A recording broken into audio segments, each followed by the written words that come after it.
This show is brought to you by Manscaped. Use the code AFTV for 20% off your order and free shipping at manscaped.com.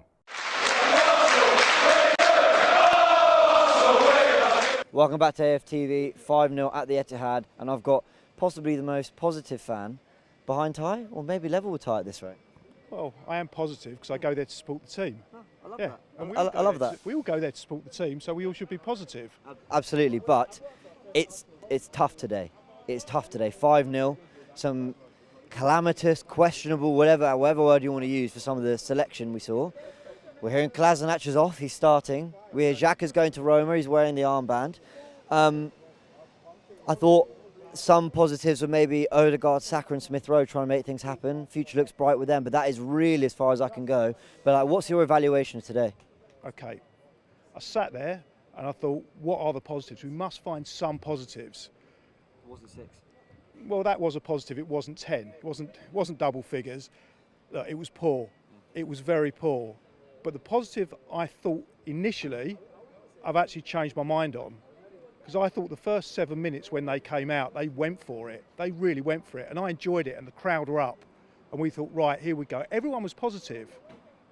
And actually, in hindsight, I realised that that positive was probably a big contributory factor of why we lost. It's a bit like, I mean, I've started boxing.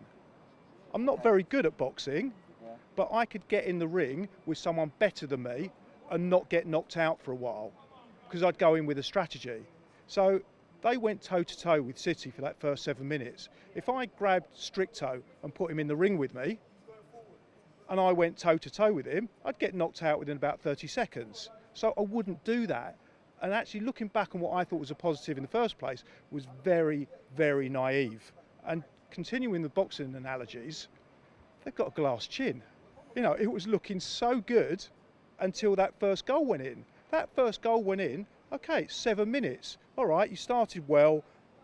You should have really kind of gone a little bit deeper, but you made a mistake. Callum Chambers, poor. Leno, potentially could have tipped that over the bar. He got a hand to it, questionable. But they all make mistakes. You know, life isn't perfect. None of those players are perfect. Every player that plays football will make mistakes. But it was one mistake. We were 1-0 down. And the game was finished. And that was probably, for me, the most disappointing part of it. I was still up for it, but they sucked the life out of me for that one game. So I see what you're saying. Arsenal started brightly. We were watching the first 5, 6, 7 minutes thinking, well, Saka had a good chance. Smith Rowe's turned Walker really nicely. There's some really good football in the build-up. They look confident. They look like they've got a game plan. And that intent to disrupt City just got them that bit more focused, realised that the pitch was opening up a little bit. And once they got the goal, that was curtains. Yeah, but it shouldn't have been. It shouldn't have been. It was like a sucker punch. 7 minutes, they let in a goal. The heads went down, and that's what I didn't understand. I mean, to me, today, on its own, was indefensible from Arsenal. But there is mitigating circumstances. There's a lot that went on today, and there's a lot of reasons why we lost how we lost. And not all of them are internal to Arsenal. Okay, but keeping it to what is internal to Arsenal, let's look at the manager for a second here. Because I understand a lot of people, including you, have said we can't judge him after 2 games, we can't judge him after 3. And I agree with that to a point. But when I'm seeing certain players start that he's backed, okay, he wants to keep them, and they're not performing, they haven't for a while, and others that have very publicly been on their way out the club, somehow are still here, and then he's playing them in a game like this, one of them's wearing the armband. Where are the fans meant to take a degree of like, all right, we lost, but I get the direction? Because there were times last season where we lost games, but I understood why. And it was painful, but I understood.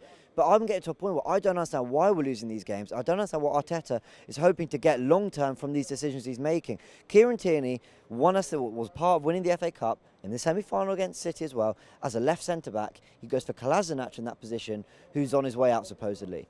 I can't get my head around it. Okay, today, as I said, very difficult for me to defend the situation internally at Arsenal, what happened today. Okay, mitigating circumstances. They had a lot of injuries. Could you call it a crisis? Potentially. There's a lot of key players out. You talk about the spine of the team. Selection. Yes, poor. exactly. I mean, what did I say on Wednesday? Play Tavares at right back. The right back was poor today. Cedric was poor. Up front, Martinelli. I would have had Martinelli all day long. I want us to build a team around Martinelli.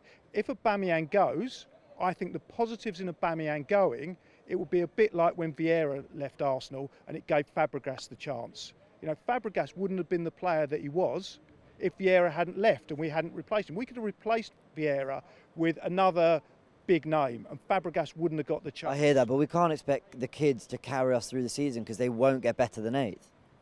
No, you do need a little bit of experience, but then if experience is Xhaka, you know, what experience is that?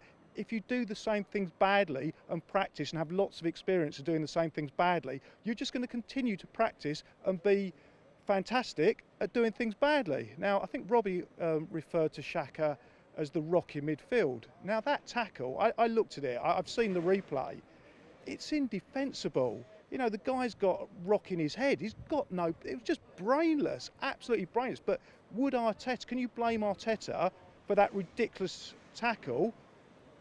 Yes and no. No for actually within the game, but yes for actually putting him in the team in the first place because he's got form for it. So the mistakes that happened today, there was so much that went wrong. But the other side of it, and I know we're here to talk about Arsenal, but City, you know, Very good, yeah, they were very good. yeah, but why are they very good? Spent a lot of money. They Great manager. Okay, they spend a lot of money. Great manager, potentially a great manager. You give that much money, I don't think you need to be a great manager to win the league with that much money. I think I could get them 4th place by just churning up, putting out a few cones. It really, I'm not saying he is or he isn't, but with that kind of investment, then it kind of makes it easy. We've invested a lot ourselves though this summer. No, we have. But the difference is, and this is where I kind of hold the Premier League slightly responsible here, is that allowing them to put such a ridiculous amount of money in. I mean, I came here, it doesn't seem like that long ago, but I think it was like 2003. And we were 4-0 up within 18 minutes. This club's a joke club. It was an absolute joke. We used to love coming here. We used to laugh at City. City were our second favourite team. It was brilliant. It was a really great place to come. But then what happened? 2006, I think they had share capital of less than $1 million. The last set of accounts, 1.3 billion. We want competitive football. Now, how can you have competitive football when 2 teams in the league have 1.3 billion share capital? You can't compete. If they play bad, a player plays badly, out he goes, in he comes. I understand why we rejected the European Super League. I get that. I totally understand the rationale. As supporters, we want competition. We were poor today, but I think even if we'd been on form, very, very difficult to compete with that lot. Okay, I hear that. You're talking about spending money. We've got 3 days for the window. Just very quickly, what do we need to do in this window? Okay, personally, I would look at a change in style. I think what he's playing is not working.